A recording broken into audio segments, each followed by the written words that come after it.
তুমি তো ভেবেছ জানি খুব সহজে পেয়ে যাবে রাসূলের ঠিক সাফায়াত।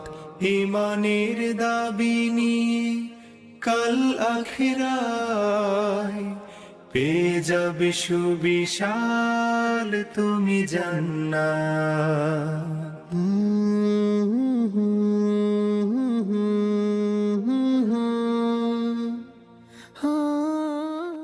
আমি বুয়েটের যে জায়গায় দাঁড়িয়ে কথা বলছি, এই বুয়েট আবরার ফাহাদ সহ অনেক শিক্ষার্থীর জন্য গর্বিত। একটি কথা শুরুতে আমি আমার মূল বক্তব্যে প্রবেশের আগে বলে রাখতে চাই, সেটা হলো বুয়েট শুধুমাত্র টেকনোলজিতে এই দেশকে নেতৃত্ব দিলেই হবে না। এই প্রতিষ্ঠান থেকেই নীতি এবং নৈতিকতা চর্চা বাংলাদেশের সবচাইতে জোরালোভাবে শুরু হতে হবে ইনশাআল্লাহ। কারণ আমাদের দেশে শিক্ষিত মানুষের যতটা অভাব, ভালো মানুষের অভাব তার চাইতে অনেক বেশি প্রকট। আমরা যখন পৃথিবীর বিভিন্ন দেশে যাই, আমাদের এই প্রিয় স্বদেশকে যখন সে সমস্ত দেশগুলোর সাথে তুলনা করি, তখন আমরা নিজেদেরকে অনেক তলানিতে দেখতে পাই। এই তলানিতে থাকার 10টি বা 5টি কারণ যদি আমরা বের করি, তার মধ্যে থেকে অন্যতম বড় কারণ হলো আমরা যারা এই দেশকে গড়বার কথা, আমরা অনেকেই আমাদের আখের গোছাবার তালে ব্যস্ত থাকি। এই দেশকে কিভাবে লুটে পুটে খাবো, কে কোত্থেকে কিভাবে এই দেশকে ধ্বংস করে নিজের আখের গোছাবো, সেজন্য আমরা বেশিরভাগ মানুষ সচেষ্ট থাকি। আজ থেকে 2 দশক 3 দশক 4 দশক যত পেছনে আপনি যাবেন, দেখবেন আমাদের দেশে অবকাঠামোগত উন্নয়ন এতটা ছিল না, প্রযুক্তিগত উন্নয়ন এতটা ছিল না, শিক্ষিতের হার এত বেশি ছিল না, শিক্ষা প্রতিষ্ঠান এত বেশি ছিল না, ডাক্তার ইঞ্জিনিয়ার এত বেশি ছিলেন না। এরপরও যত পেছনে যাবেন, আপনি মানুষের মধ্যে মনুষ্যত্বের পরিমাণ আজকের চাইতে একটু হলেও বেশি দেখতে পাবেন।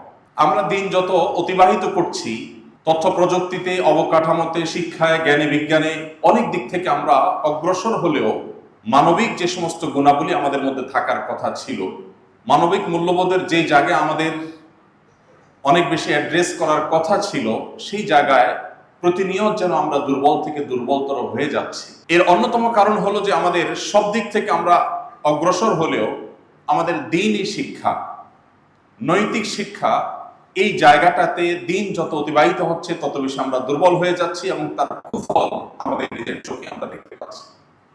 আর সেই কারণে আমি আপনাদের কাছে প্রত্যাশা করব যে আপনারা আগামীর বাংলাদেশকে শুধুমাত্র তথ্য প্রযুক্তিতে নেতৃত্ব দিলেই হবে না, নৈতিক মানবিক মূল্যবোধ সম্পন্ন একজন আদর্শ এবং খাঁটি মুসলিম হিসেবে, একজন ভালো মানুষ হিসেবে এই দেশকে, দেশের মানুষকে তথা গোটা বিশ্বকে, মুসলিম জাতিকে আপনাদেরই নেতৃত্ব দিতে হবে, আপনাদেরকে সামনে এগিয়ে নিয়ে যেতে হবে।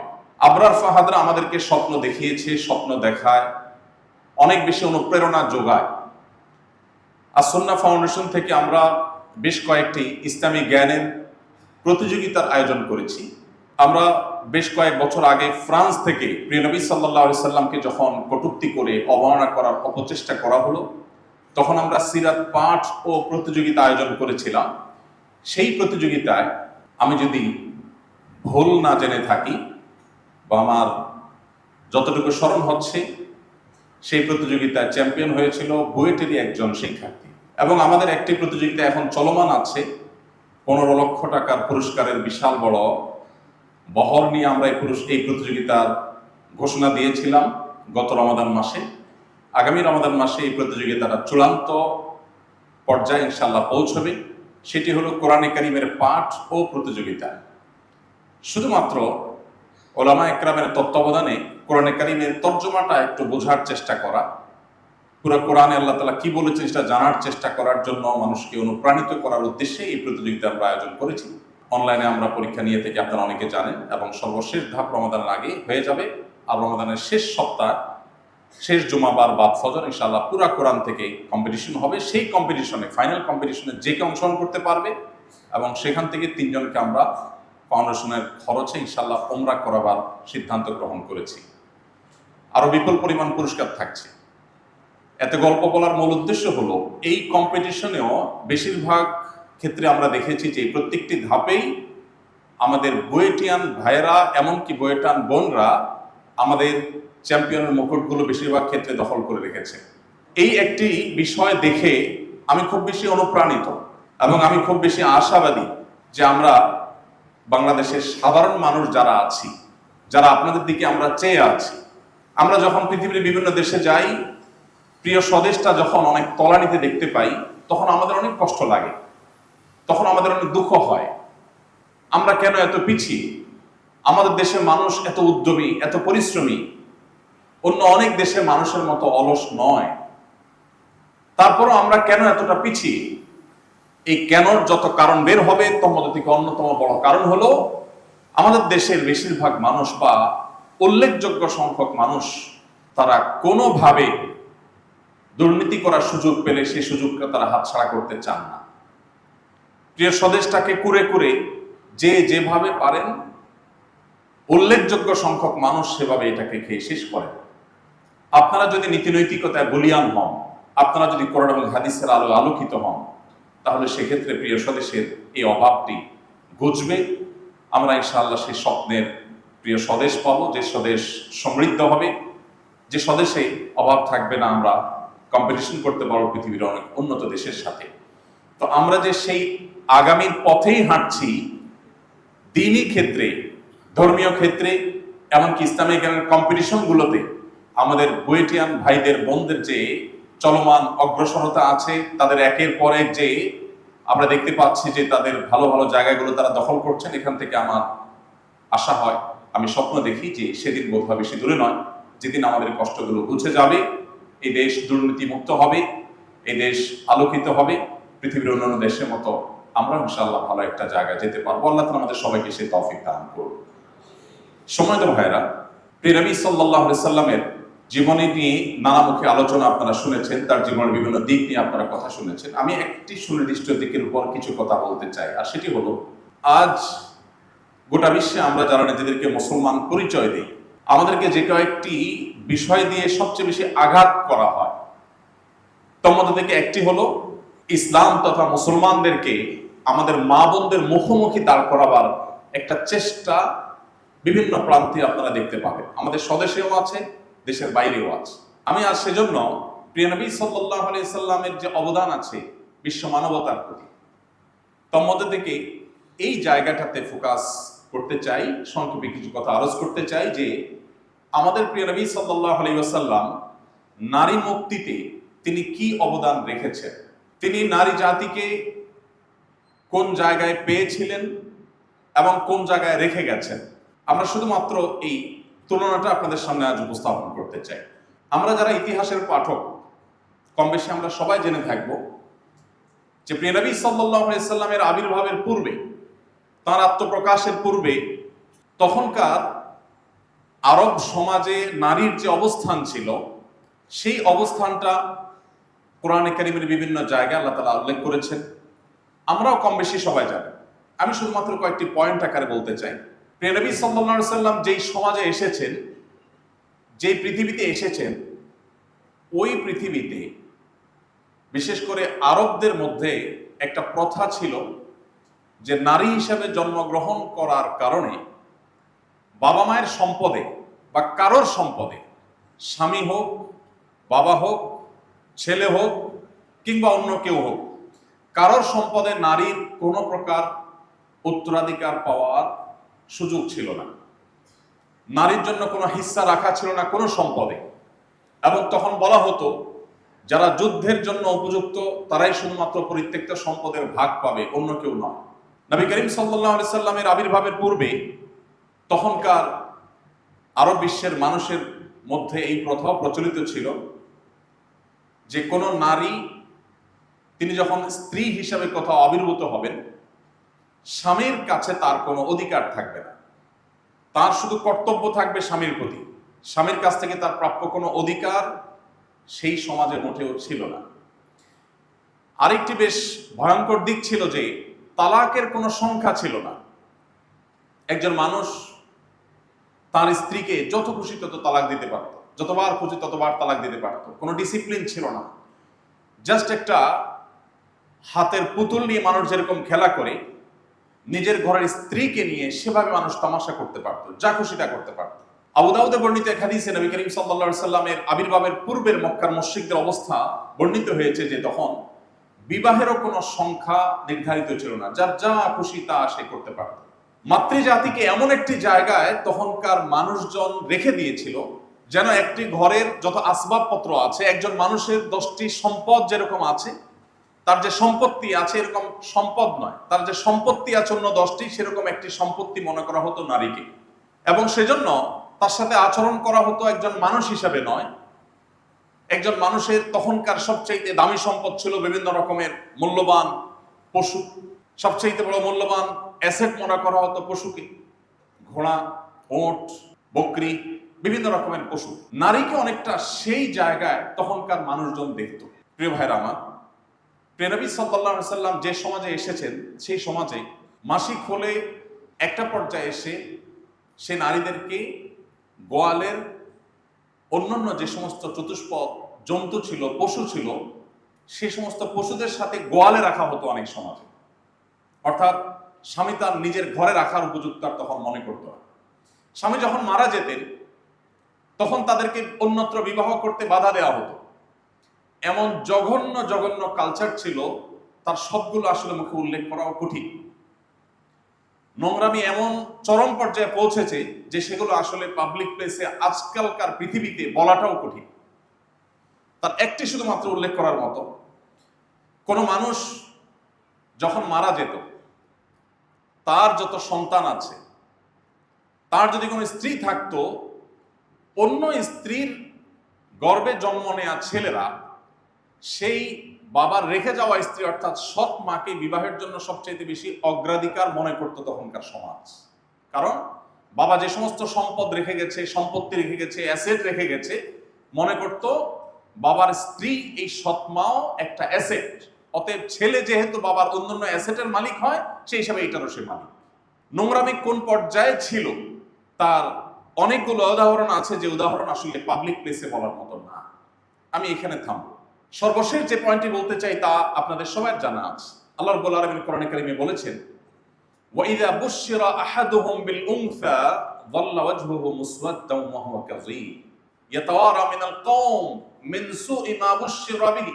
আল্লাহ সুবহানাহু ওয়া তাআলা বলেছেন, যখন কাউকে বলা হতো যে তোমার কন্যা সন্তান হয়েছে, এই সংবাদ শোনা মাত্র তার মুখ কালো হয়ে যেত এবং সে লুকোচুরি করতে থাকতো, লোকচক্ষুর আড়ালে যাওয়ার চেষ্টা করতো, মানুষের সামনে লোকালয়ে আসতে চাইতো না। কেন? কারণ তার কন্যা হয়েছে, এই লজ্জা সে মুখ লুকাতে চাইত। আল্লাহ রাব্বুল আলামিন কোরআনে কারিমে বলেছেন, ওয়াইদাল মাউউদাতু সুইলাত বিআইয়ি যামবিন কুতিলাত। বারবার এই সূরা আমরা তেলাওয়াত করি, নামাজে শুনি, পাঠ করি। সেই তখনকার বর্বরতার চিত্র কোরআনে আল্লাহ রাব্বুল উল্লেখ করে বলেছেন, তোমরা স্মরণ করো সেই কিয়ামতের কথা, যেদিন অপরাধী বাবাকে জিজ্ঞাসা করা হবে যে তোমার কন্যাকে যে তুমি জীবন্ত পুঁতে ফেলেছিলে, কবরে পুঁতে ফেলেছিলে জীবন্ত কন্যাকে, মিথ্যা প্রলোভন দিয়ে কবর খুঁড়ে সেই কবরের পাড় থেকে নিজের কন্যাকে নিজে হাতে ধাক্কা দিয়ে ফেলে দিয়ে মাটি চাপা দিয়ে মেরে ফেলেছিলে। কি অপরাধ ছিল সে মেয়ের? এই জবাব দিতে বাধ্য করা হবে যখন অপরাধী পিতাকে তোমরা স্মরণ করো সেই দিনের কথা। প্রিয় নবী সাল্লাল্লাহু আলাইহি সাল্লাম যে সমাজে এসেছেন সেই সমাজের নারীর অবস্থা ছিল এমন। হয়তো আর অনেক দীর্ঘ আলোচনা করা যেত, কিন্তু আমি এখানে শেষ করছি।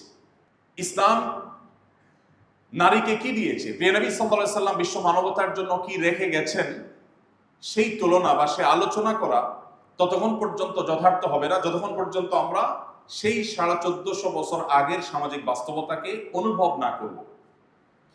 একটি কথা আমি প্রায় বলার চেষ্টা করি, আজ 2024 বিশ্বের যে কোনো প্রান্ত থেকে নারী অধিকার নিয়ে কথা বলা, এটা অনেক ক্ষেত্রে ফ্যাশনের মতো একটা ব্যাপার।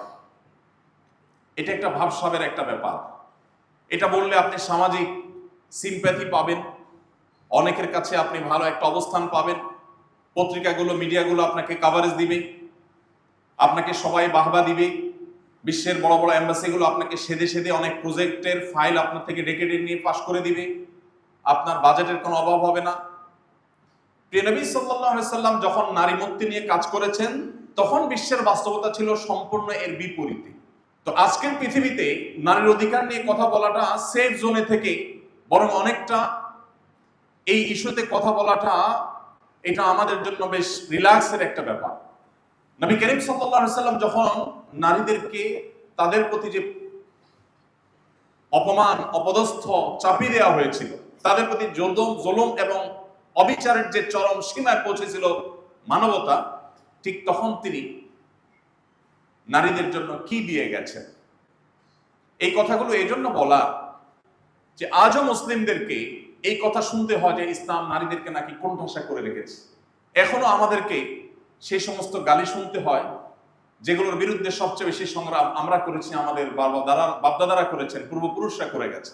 আমি শুধুমাত্র কয়েকটি নজির আপনাদের সামনে উপস্থাপন করতে চাই যে এই নবী করিম সাল্লাল্লাহু আলাইহি ওয়াসাল্লাম তখনকার সমাজের নারীর যে অবস্থান ছিল সেখান থেকে তুলে তিনি ঠিক কোথায় রেখে গেছেন। সর্বপ্রথম যদি আমরা দেখি কোরআনের দিকে, তো আমরা দেখব যে পুরো কোরআন জুড়ে আল্লাহ রাব্বুল আলামিন নারীদেরকে নিয়ে এত বেশি সতর্ক করেছেন পুরুষ জাতিকে বা সমাজের সবাইকে, যে আলাদা করে পুরুষদের ব্যাপারে এর সিকি ভাগ আলোচনা হয়নি। নবী করিম সাল্লাল্লাহু আলাইহি সাল্লামের হাতে সর্বপ্রথম ইসলাম গ্রহণ করেছেন একজন নারী, খাদিজা রাদিয়াল্লাহু তাআলা আনহা। ইসলামের জন্য অনেকেই জীবন দিয়েছেন, কিন্তু সর্বপ্রথম যিনি জীবন দিয়েছেন তিনি ছিলেন একজন নারী, সুমাইয়া রাদিয়াল্লাহু তাআলা আনহা। শুরু হয়েছে নারীকে দিয়ে। আবার প্রিয় নবী সাল্লাল্লাহু আলাইহি সাল্লামের জীবনের শেষ ওসিয়তগুলোর একটি ছিল ফাস্তাউসু বিন-নিসাই খায়রা, তোমরা নারীদের ব্যাপারে আমার কাছ থেকে, নবী সাল্লাল্লাহু আলাইহি সাল্লাম বলেছেন যে তার কাছ থেকে যেন উপদেশ গ্রহণ করি, আমরা ওসিয়ত গ্রহণ করি। তিনি নারীদের সাথে সদ্ব্যবহার করতে, সদাচরণ করতে আমাদেরকে সতর্ক করে গেছেন। শুরু হয়েছে একজন নারীর ইসলাম গ্রহণ দিয়ে। আর নবী সাল্লাল্লাহু আলাইহি সাল্লাম যখন পৃথিবী থেকে বিদায় নেন তখনও তিনি নারীর অধিকারের কথা বলতে বলতে নারীর প্রতি একজন পুরুষ হিসাবে, সমাজের একজন সদস্য হিসাবে আমরা দায়িত্বশীল আচরণ যেন করি, সেজন্য তিনি বলেছেন ফাস্তাউসু বিন-নিসাই খায়রা। প্রিয় ভাইরা, আপনি যদি কোরআনের পাতা করেন আপনি দেখবেন কোরআন আমাদেরকে বলেছে ওয়াশিরুহুন্না বিল মারুফ, তোমরা নারীদের সাথে, পুরুষদেরকে আল্লাহ তাআলা নির্দেশ করছেন, স্বামীদেরকে আল্লাহ নির্দেশ করছেন তাদের সাথে সদাচরণ করো, সুন্দরভাবে জীবনযাপন করো, অসুন্দরভাবে খারাপভাবে তাদের সাথে জীবনযাপন করবে না। আল্লাহ রাব্বুল আলামিন বলছেন ওয়ালাহুন্না মিসলুল্লাযী আলাইহিন্না, মেয়েদের উপর কর্তব্য যেমন আছে তাদের অধিকারও আছে। অতএব তোমরা যারা তাদের কর্তব্যগুলো নিয়ে খুব বেশি সজাগ, তাদের অধিকারগুলোর ব্যাপারেও তোমরা সজাগ থাকবে, তাদের প্রাপ্য রয়েছে। আল্লাহ রাব্বুল আলামিন কোরআনে বলেছেন ফালা তা'দুলুহুন, কোন নারীর যখন স্বামী মারা যায় তখন তিনি বা তালাক প্রাপ্ত হন, তখন তিনি অন্যত্র বিবাহ বসতে গেলে, অন্য কারোর সাথে বিবাহ করতে গেলে তাকে তোমরা বাধা সৃষ্টি করবে না। দুর্ভাগ্যজনক বাস্তবতা হলো যে আজও আমাদের সমাজে কোন তালাক প্রাপ্ত নারী বা কোনো বিধবা নারী অন্যত্র বিবাহ তার হতে গেলে সমাজে নানা রকম কটু কথা বলার লোক এখনো আছে।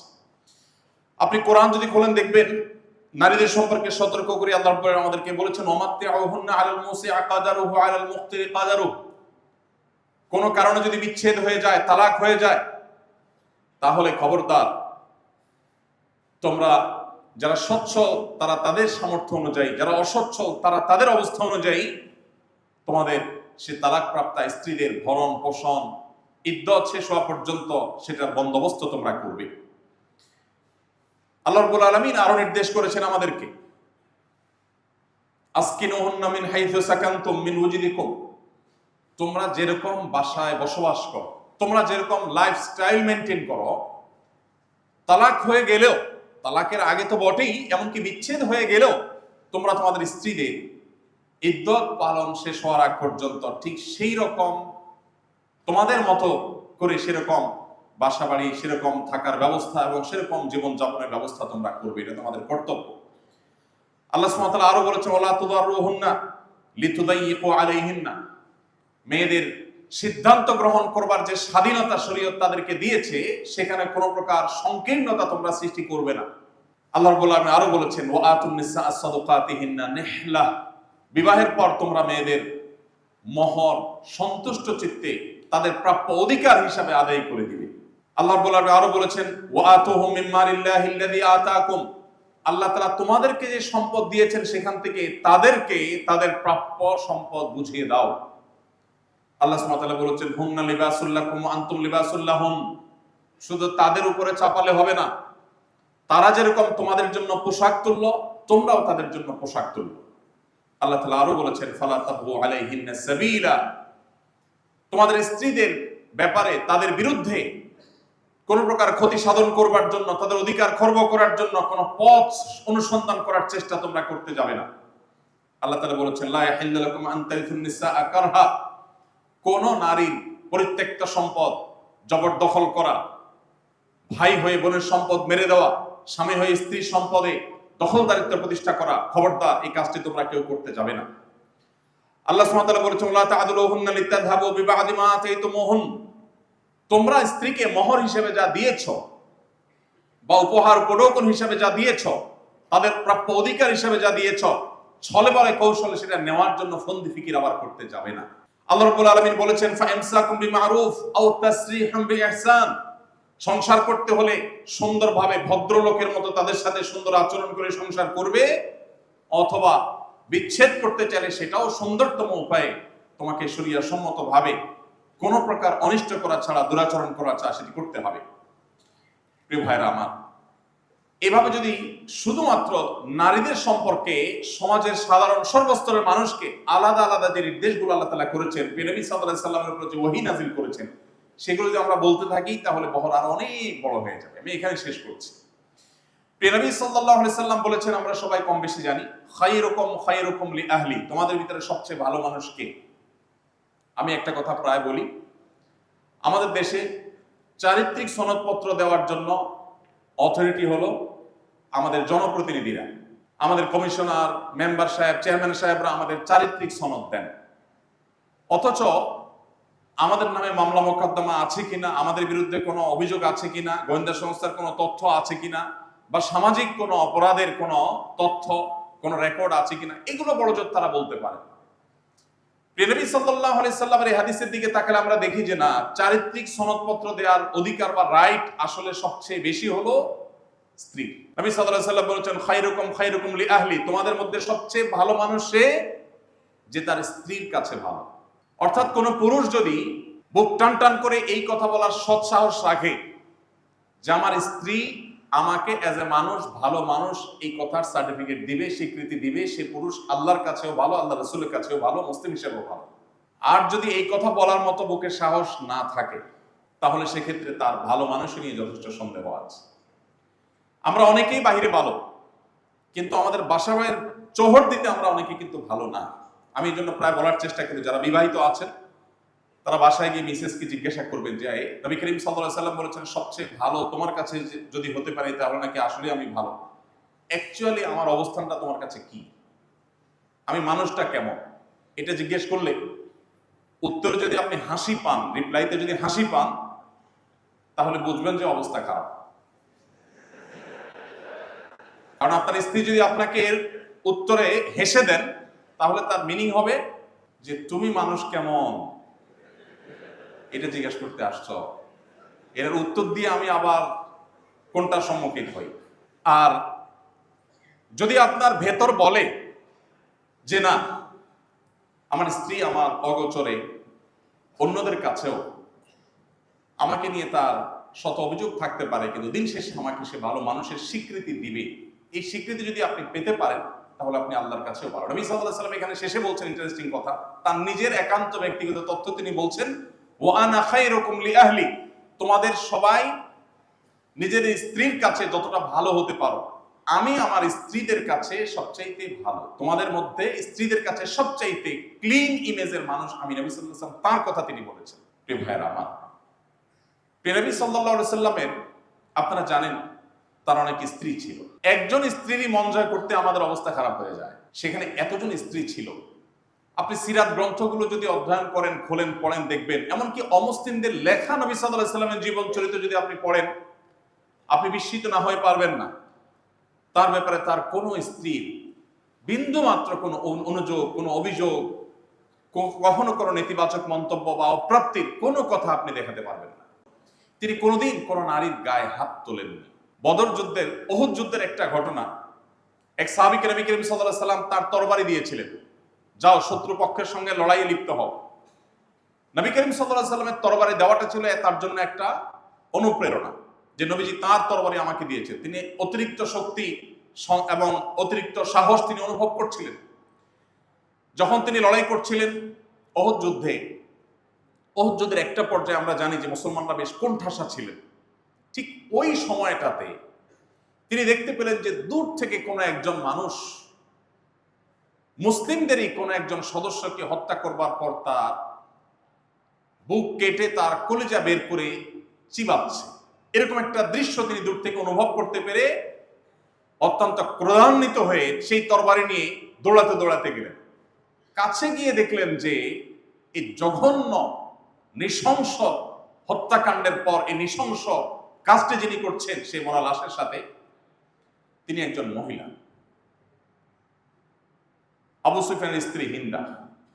নবী করিম সাল্লাল্লাহু আলাইহি সাল্লামের তরবারি হাতে থাকা সেই সাহাবী চাইলেই তখন তার গর্দান উড়িয়ে দিতে পারেন, কিন্তু তখন সাথে সাথে তিনি থেমে গেলেন এই জন্য যে তিনি পরে বর্ণনা করছেন যে আমি যখন দেখলাম এই অপরাধ সংগঠনকারিণী একজন নারী, আমি ভাবলাম আমার নিজের তরবারি দিয়ে তাকে আঘাত করতে পারতাম। আমার যে নবীজি সাল্লাল্লাহু আলাইহি সাল্লাম কোনো নারীকে কখনো আঘাত করেনি, তার এই তরবারি দিয়ে এই নারী যত অপরাধী হোক নবীজির তরবারি দিয়ে আঘাত এটা আমি করব না, আমার বিবেক সায় দেয়নি। সেই তরবারি প্রবার জায়গায় রেখে তিনি ফেরত চলে আসলেন। প্রিয় ভাইরা আমার, সেই নবী সাল্লাল্লাহু আলাইহি সাল্লামের আনিত দ্বীনকে যখন আমাদের মা বোনদের মুখোমুখি দাঁড় করানো হয়, তখন মুসলিম হিসাবে আমাদের নতুন করে জানার তাগাদা অনুভব হয়, প্রয়োজন হয় যে নারীকে ইসলাম কি দিয়েছে, প্রিয় নবী সাল্লাল্লাহু আলাইহি সাল্লাম কোথায় রেখে গেছে। প্রিয় ভাইরা আমার, নবী করিম সাল্লাল্লাহু আলাইহি সাল্লাম তাকে জিজ্ঞাসা করা হয়েছিল আপনার কাছে সবচেয়ে প্রিয় মানুষকে, মনুষ্য জগতের সদস্যদের মধ্যে সবচেয়ে প্রিয় লোকটা আপনার কাছে কে? তিনি তাও একজন নারীর কথা বলেছেন, আয়েশা রাদিয়াল্লাহু তাআলা আনহা। তিনি বলেছেন আমার কাছে দুটো জিনিস প্রিয়, তার একটি হলো সালাত নামাজ, আরেকটি হলো সুগন্ধি, আরেকটা হলো তিনটি জিনিস, আরেকটি হলো নারী। এই নারী প্রিয় হওয়ার মানে হলো বাবা এবং মায়ের মধ্যে আমি মাকে প্রায়োরিটি দেই, ভাই এবং বোনকে স্নেহ করার ক্ষেত্রে আমি বোনকে স্নেহ করাটাকে অগ্রাধিকার দেই, ছেলে এবং মেয়ের ক্ষেত্রে মমতা স্নেহের ক্ষেত্রে আমি মেয়েকে অগ্রাধিকার দেই। সব ক্ষেত্রে নারীকে অগ্রাধিকার দেওয়াটা আমার ভালো লাগার মতো একটা বিষয়। প্রিয় ভাইয়ের আমার, নবী করিম সাল্লাল্লাহু আলাইহি সাল্লাম সেই জাহিলি সমাজের বুকের উপর দাঁড়িয়ে নারীকে তার জীবন সঙ্গী নির্বাচনের শতভাগ অধিকার দিয়েছে। ইসলামী শরিয়ার দৃষ্টিকোণ থেকে কোন নারী তার জীবন সঙ্গী হিসাবে কাকে গ্রহণ করবেন না করবেন এটা একান্তই তার ব্যক্তিগত ব্যাপার। এমনকি ওই নারীর জন্মদাতা বাবা মার জন্য এই রাইট ইসলাম রাখে নাই যে তারা তাকে বাধ্য করবেন অমুককে তোমার বিবাহ করতে হবে, এই অধিকার ইসলাম বাবা মাকেও দেয়।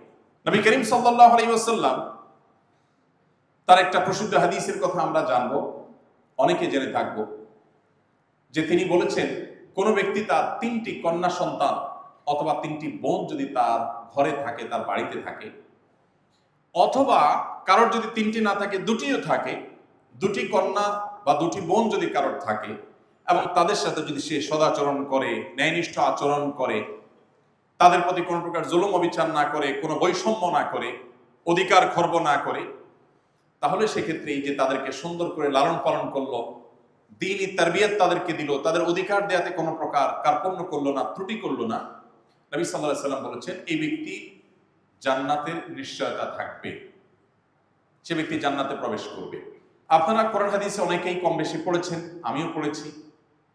আমি কোরআনের কোনো জায়গায় অথবা হাদিসের কোনো জায়গায় পাইনি যে এই যে হাদিসে মাত্র দুটি কন্যা সন্তান জন্ম দেওয়ার পর দুটি কন্যা সন্তানের গর্বিত পিতা মাতা হতে পারলে তাদের জন্য জান্নাতের যে গ্যারান্টির কথা বলা আছে, এই দুইটির বিপরীতে আমরা যারা ছেলে আছি, 1 ডজন ছেলে লালন পালন করলে জান্নাতের বারান্দায়ও যাওয়া যাবে, এরকম কোন হাদিস আমার জানা নাই।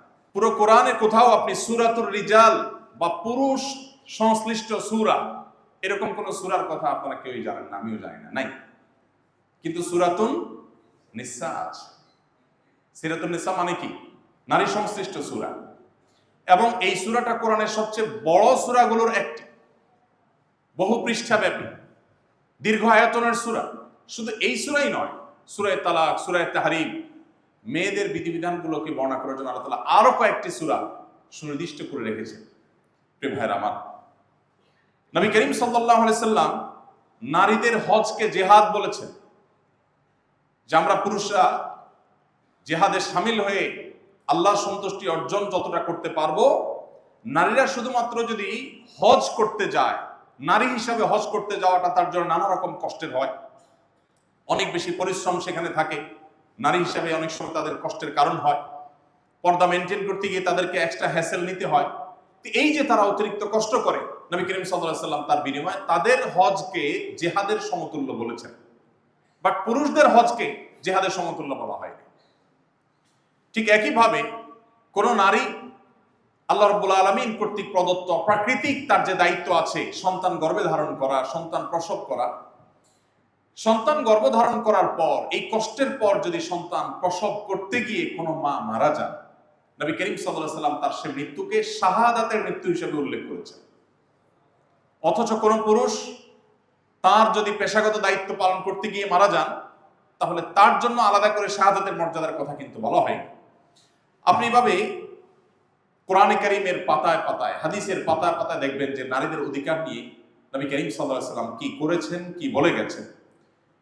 নবী করিম সাল্লাল্লাহু আলাইহি সাল্লাম বলেছেন, লা ইয়াফরুকু মুমিনুন মুমিনা, কোন পুরুষ কোন নারীকে, কোন স্বামী কোন স্ত্রীকে যারা খোঁচাখুচি না করে, অহেতুক তাকে ডিস্টার্ব না করে, ইন কারিহা মিনহা খুলুকুন রাদিয়া মিনহা আখার, যদি তার স্ত্রীর কোনো কিছু তার খারাপ লাগে, নিশ্চয়ই তার অন্য কিছু আছে যেটা তার ভালো লাগা কাজ করবে। হয়তো তার রান্নাটা ভালো নয়, তার চরিত্রটা হয়তো ভালো, হয়তো তার একটা জিনিস খারাপ, নিশ্চয়ই তার আরেকটা জিনিস ভালো আছে, অতএব সে ভালোটা দেখে খারাপটা থেকে যেন সে বেঁচে থাকে। নবী করিম সাল্লাল্লাহু আলাইহি সাল্লামের হাদিস থেকে যদি আমরা উপমা দিতে যাই তাহলে রাত পোহায়া যাবে। এত শত শত হাদিস আছে, কোনটা রেখে আমরা কোনটা নেব, কোনটা কোট করব, সেটা আসলে চয়েস করাই কঠিন।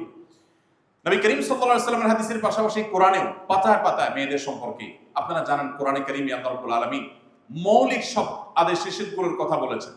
একেবারে যে সমস্ত ছোটখাটো বিষয়গুলো আছে সেগুলোর ব্যাখ্যা করবার দায়িত্ব নবী সাল্লাল্লাহু আলাইহি ওয়াসাল্লামকে দেওয়া হয়েছে, হাদিসের মাধ্যমে সেগুলো এসেছে। কোরআনে কারীমে মৌলিক কথাগুলো বলা আছে, সেই মৌলিক কথা বলার জায়গা কোরআনে আমরা শুধুমাত্র 10-20টা উদাহরণ দিলাম যে পুরুষদেরকে বা সমাজকে নারীদের সম্পর্কে আল্লাহ কতগুলো সতর্ক করেছে।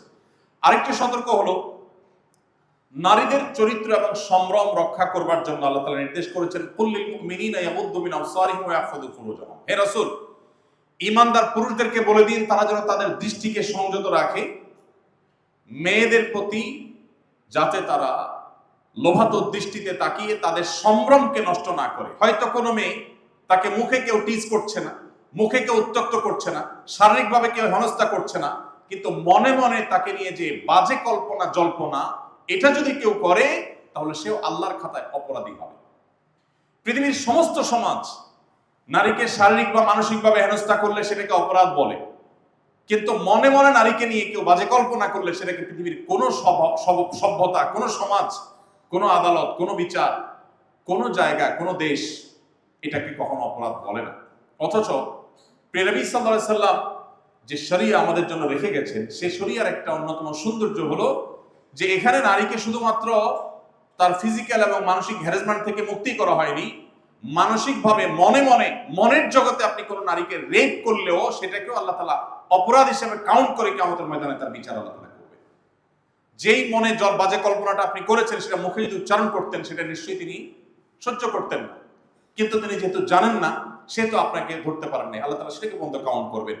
এই জন্য আল্লাহ তাআলা বলেছেন পুরুষদেরকে তোমাদের দৃষ্টিকে তোমরা সংযত করো, নারীর সম্ভ্রমকে রক্ষা করার জন্য আল্লাহ তাআলা এটি বলেছেন।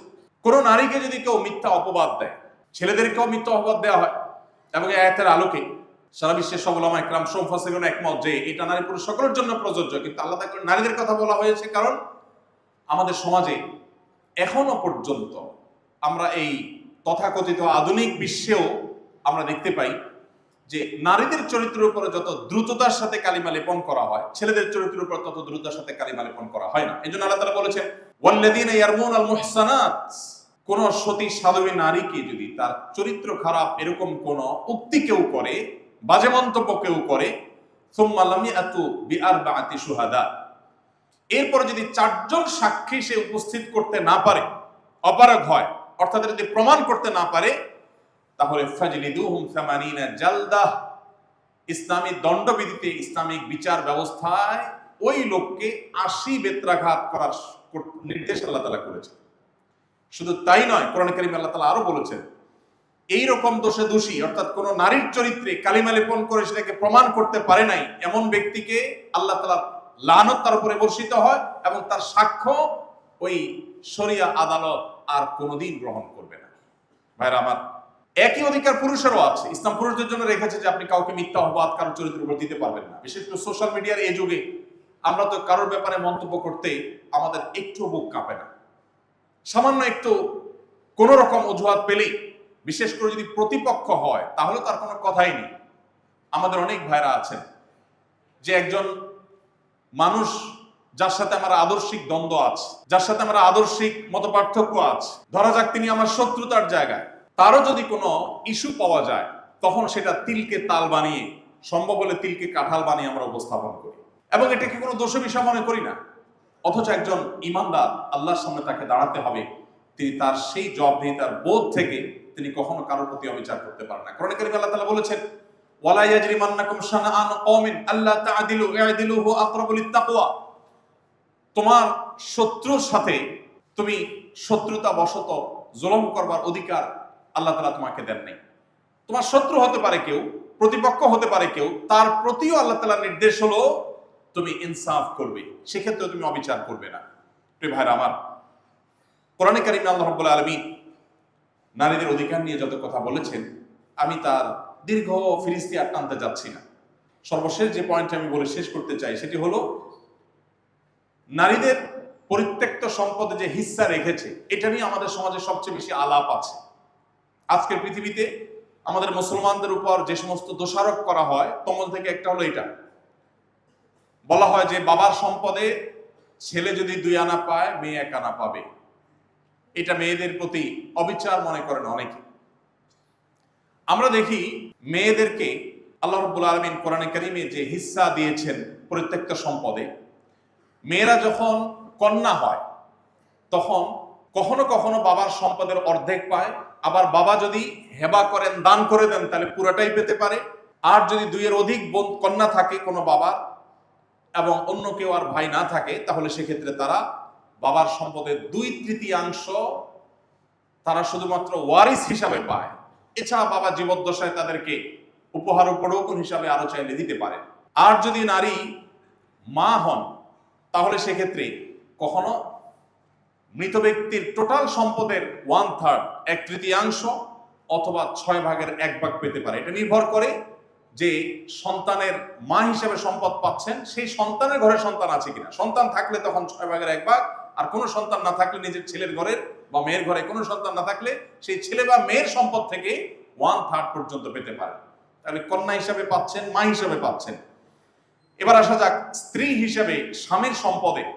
যদি স্বামীর কোনো সন্তান না থাকে, তাহলে 4 ভাগের 1 ভাগ টোটাল সম্পদের, আর যদি সন্তান থাকে তাহলে 8 ভাগের 1 ভাগ স্ত্রী হিসাবে পাচ্ছেন। ঠিক একইভাবে বোন হিসাবেও ভাইয়ের সম্পদে একটা নির্দিষ্ট হিস্সা পাওয়ার সুযোগ এবং আপনার অপশন কিন্তু রয়েছে। তাহলে নারীরা, আপনি দেখবেন, স্ত্রী হিসাবে সম্পদ পান, মা হিসাবে সম্পদ পান, মেয়ে হিসাবে সম্পদ পান, বোন হিসাবে সম্পদ পান, সর্বাবস্থায় সম্পদ পাচ্ছেন। একবারে 100% থেকে নিয়ে কখনো 50%, কখনো 1/3, কখনো 2/3, কখনো 6 ভাগের 1 ভাগ, কখনো 4 ভাগের 1 ভাগ, কখনো 8 ভাগের 1 ভাগ, সর্বাবস্থায় পাচ্ছে। সব দিক থেকে সম্পদ পাবেই পাবে, এটা নিশ্চিত। আবার বিয়ের সময় স্বামীর কাছ থেকে মোহরও পাবে। তাহলে পাওয়ার ক্ষেত্রে সব দিক থেকে পাইল। ব্যয়ের ক্ষেত্রে কত % দায় আছে মেয়েদের? কোনো দায় আছে? আপনি ছেলে মানুষ, তখন মেয়েদের পক্ষে বললাম, আসলে আপনাদের পক্ষে একটু বলি। ছেলে মানুষ, বিয়ে করতে গেছেন, মোহর আপনারা দিতে হবে, স্ত্রী দিবে না, স্ত্রী নিবে শুধু।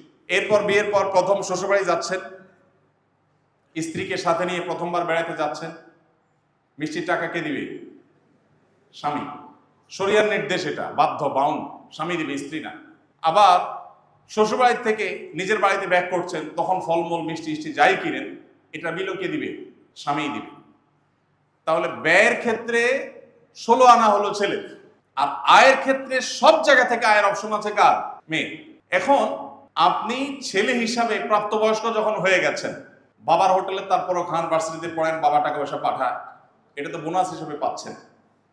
কোনো বাবা যদি বলেন যে দেখো বাবা তুমি প্রাপ্তবয়স্ক হয়ে গেছো, শরিয়ার দৃষ্টিকোণ থেকে বালেগ হয়ে গেছো, এখন আল্লাহ আমাকে বাধ্য করে নাই তোমার ভরণ পোষণ দেওয়া, অতএব তোমার চরকায় তুমি তেল দাও, এটা যদি কোনো বাবা বলতে চান তাহলে বলতে পারেন, সে রাইট তার আছে। যদিও বেশিরভাগ বাবাই বলেন না, আলহামদুলিল্লাহ, তাদের নৈতিক দায়িত্ব থেকে তারা এটা করেন। তো বাবার সম্পদে আপনি যতক্ষণ অপ্রাপ্তবয়স্ক ততক্ষণ পর্যন্ত ভাগ পাচ্ছেন, ভরণ পোষণ পাচ্ছেন, ভাগযুক্ত পরের কথা। প্রাপ্তবয়স্ক হয়ে গেলে বাবার হোটেলে খাবারের অধিকারটুকু আপনার নাই। কিন্তু মেয়ের কতদিন আছে? যতদিন বিয়ে না হয় ততদিন। বিয়ে হয়ে গেলে কার? স্বামী। স্বামী মারা গেলে হয় ছেলের, নইলে ভাই, নয় আবার বাবা। কোনো না কোনো ভাবে কোনো না কোনো পুরুষের উপরে তার দায়িত্ব শরীয়ত বর্তাইছে যে হ্যাঁ কেউ না কেউ নিতে হবে। তাহলে ছেলে নিজের চরকায় তেল দিতে হচ্ছে প্রাপ্তবয়স্ক হওয়া থেকে নিয়ে।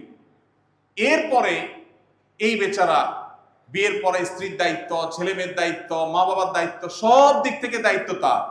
কিন্তু সে বাবার সম্পদে যদি 2 টাকা পায়, আর মেয়েকে যদি সব জায়গা থেকে খরচের ব্যাপারে দায় মুক্তি দেওয়া হয়, এমনকি তার অন্যের খরচ তো দূরের কথা, নিজের সরকার তেলটাও তার দেওয়া না লাগে, অর্থাৎ নিজের ভরণ পোষণটাও নিজে যদি জোগাড় করা না লাগে, এরপর তার যদি 1 টাকা দেওয়া হয়, তার প্রতি কি অবিচার করা হয়েছে না সুবিচার করা হয়েছে?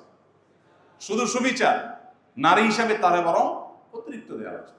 কিন্তু আপনি আমাদের দেশে প্রায় শুনবেন যে এক শ্রেণীর মানুষ এটা নিয়ে খুব জোরে সোরে কথা বলে যে নারীকে বাবা মার সম্পদে সমান অধিকার দিতে হবে। ইসলাম সমান অধিকারের কথা বলে না, সরি, ইসলাম ন্যায্য অধিকারের কথা বলে।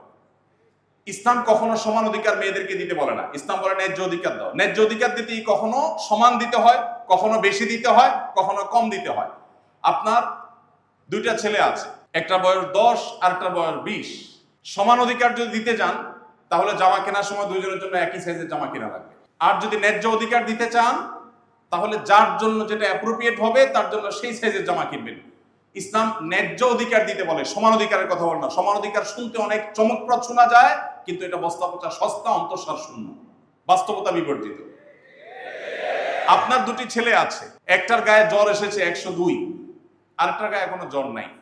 সমান অধিকারের দাবি হলো 2জনকে ঠাসায় নাপা খাওয়াবেন, আর ন্যায্য অধিকারের দাবি হলো একজনকে কুসুম গরম পানি দিবেন, আরেকজনকে শীতল ঠান্ডা পানি দিবেন। এখন কি ন্যায্য অধিকার দিবেন না সমান অধিকার দিবেন, সিদ্ধান্ত আপনার। ভাইরা আমার, মুসলমানদের উপরে যে আঘাত করা হয় সে আঘাতগুলো একদিক থেকে না, চতুর্দিক থেকে। আপনারা জানেন আমাদের দেশেও একটা বিশেষ শ্রেণী মানুষ আছে, আর দেশের বাইরে তো আছেই। আমাদের মুসলমানদেরকে এমন ভাবে ট্রিট করা হয় যেন আমরা মুসলমানরা দুনিয়ার সমস্ত অশান্তির জন্য দায় আমাদের, আমরা সব অশান্তিকামী, আমরা সব উগ্র, আমরা সব সকল সমস্যার মূল। অথচ আপনি পৃথিবীর যেদিকে চোখ মেলবেন, পৃথিবীর পূর্ব থেকে পশ্চিম, উত্তর থেকে দক্ষিণ, যেদিকে তাকাবেন দেখবেন অস্ত্রের নিচে, বোমের নিচে শুধু মুসলমানের চেহারাই আছে। আফ্রিকায় সে গরিব দেশগুলোর সম্পদ লুণ্ঠন করছে পৃথিবীর মোড়ল রাষ্ট্রগুলো, যারা আমাদেরকে সারাদিন মানবতার সবক শোনায়, যারা সকাল বিকাল আমাদেরকে অধিকারের জিগির শোনায়। তারা ওপেন সিক্রেট, আমরা সবাই জানি, শান্তি রক্ষার নামে, শান্তি রক্ষা মিশনের নামে গরিব দেশগুলোর সম্পদ দিনে দুপুরে লুট করে নিয়ে আসছে মোড়ল রাষ্ট্রগুলো পৃথিবীর, আপনারা সবাই জানেন। এবং যেখানে জুলুম চলছে, যেখানে যুদ্ধ চলছে, সেখানে আপনি দেখবেন অস্ত্রের নিচে, বোমের নিচে মুসলমান না। সেটা ফিলিস্তিন বলেন, সেটা কাশ্মীর বলেন, সেটা বার্মা বলেন, সেটা সিরিয়া বলেন, সেটা ইরাক বলেন, সেটা আফ্রিকা বলেন, যেখানেই তাকাবেন, যেদিকেই যাবেন দেখবেন যে নির্যাতিত মানুষটি মুসলমান।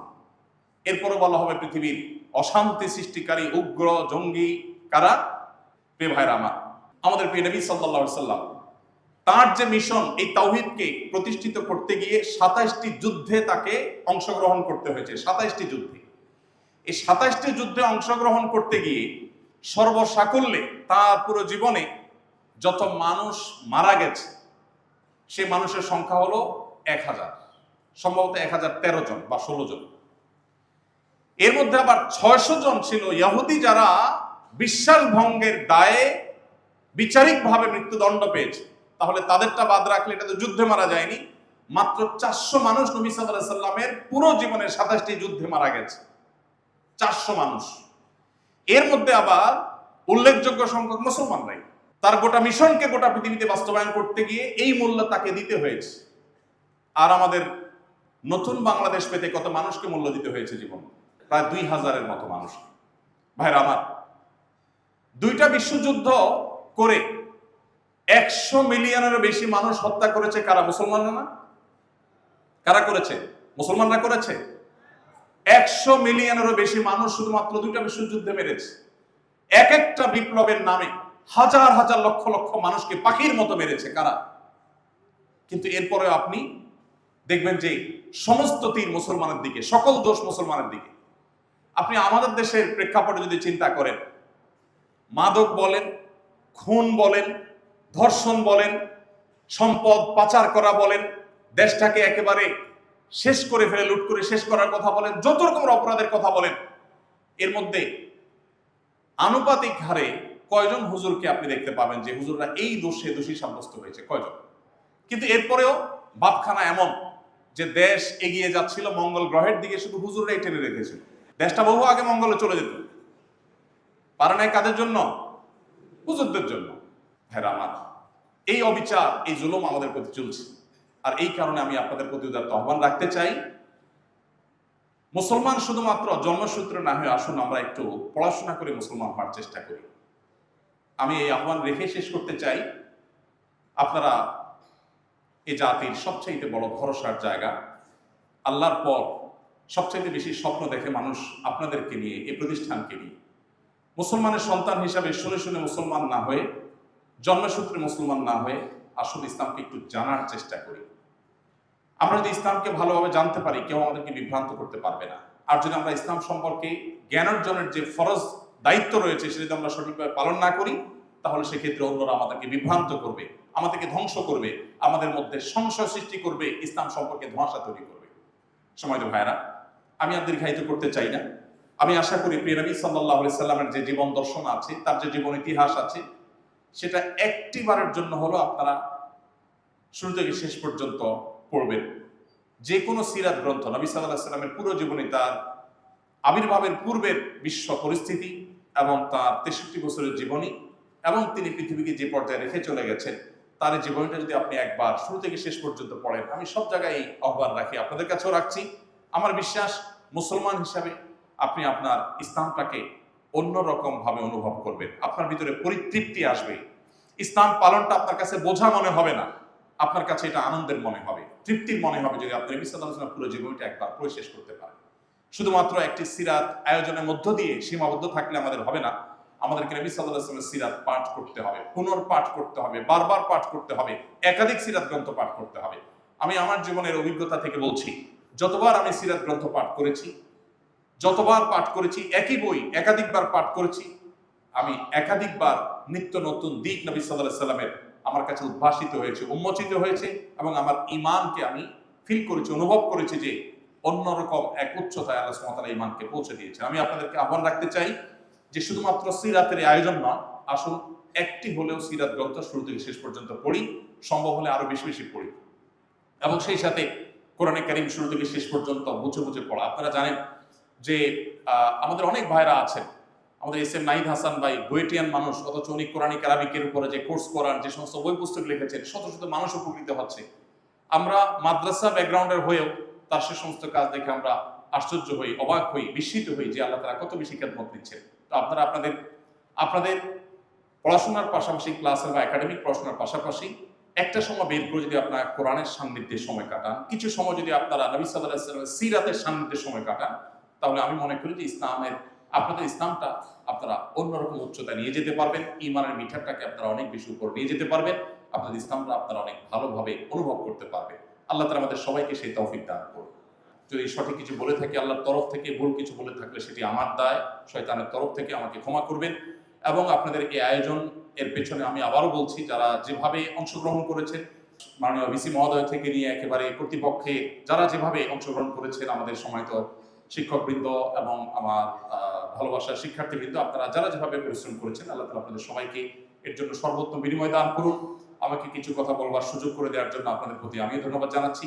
আমাদের মা বোনদের ব্যাপারে নবী করিম সাল্লাল্লাহু আলাইহি সাল্লাম তাদের প্রতি নবী সাল্লাল্লাহু আলাইহি ওয়াসাল্লামের যে অবদান, ইসলামের যে অবদান, সেটাকে আমরা কিঞ্চিত তুলে ধরার চেষ্টা করেছি। সেই সাথে একটি কথা সম্পর্ক না বললে অপূর্ণ থেকে যাবে, তা হলো আমাদের বোনরা অনেক সময় পশ্চিমাদের নানা অপপ্রচারে বিভ্রান্ত হয়ে তারা ইসলামকে যেমন ভুল বোঝেন, আবার আমরা অনেকে ইসলাম প্রচার করতে গিয়ে আমাদের মা বোনদেরকে আঘাত করে তাদেরকে অনেক সময় ইসলামের পরে আমরা বিষিয়ে তুলি। এটা আমাদের দোষ, আমাদের দায়। এই ব্যাপারে আমাদেরকে যেমন সতর্ক থাকতে হবে, ঠিক তেমনি ভাবে আমাদের বোনদের সতর্ক থাকতে হবে যে পশ্চিমাদের মুখরোচক কোন স্লোগানে তারা যেন ফাঁদে যেন পা না দেন। একজন মুসলিম হিসেবে আমার অধিকারের জন্য যা যা দরকার কোরআন এবং সুন্নাহ আমার তার সব কিছু বলে দিয়েছি। পশ্চিমাদের কাছ থেকে ধার করে কোনো কিছু নেওয়ার প্রয়োজন নেই। একটা কথা আমি প্রায় সময় বলি, তাদের কাছ থেকে জ্ঞান, বিজ্ঞান, তথ্য, প্রযুক্তি যেই কোনো ভালো দিক আছে সেগুলো আমরা গ্রহণ করব, কিন্তু তাদের কালচারকে অন্ধের মতো করে আমাদের সমাজে আনার কোনো কারণ থাকতে পারে না। আমরা তথ্য প্রযুক্তিতে, জ্ঞানে, বিজ্ঞানে, অবকাঠামোতে তাদের চাইতে যদি 200 বছর পিছিয়ে থাকি, পারিবারিক ব্যবস্থাপনায় আমরা তাদের চাইতে 300 বছর এগিয়ে আছি ইনশাআল্লাহ। আমি সেটা শুধু মুসলমানদের কথা বলছি না, আমাদের এই অঞ্চলের হিন্দুরা, অন্যান্য ধর্মাবলম্বীরাও, তারাও পারিবারিক তাদের যে বন্ধন আছে, পারিবারিক যে সুসম্পর্ক আছে, এটা পশ্চিমারা কল্পনা করতে পারে না। অতএব এই জায়গাটাতে আমাদের বোনদেরকে অনেক সময় বিভ্রান্ত করে ফেলে বিভিন্ন প্রপাগান্ডা। সে ব্যাপারে তাদেরকে সাবধান থাকতে হবে, সচেতন থাকতে হবে, এবং কোরআন হাদিসের কাছে আমাদের নারী হোক পুরুষ হোক সবাইকে মাথা নত করতে হবে। আল্লাহ নির্দেশের কাছে এর মধ্যে আমাদের প্রভূত কল্যাণ আছে। আল্লাহ তাআলা আমাদের সবাইকে আমাদের তৌফিক দান করুন।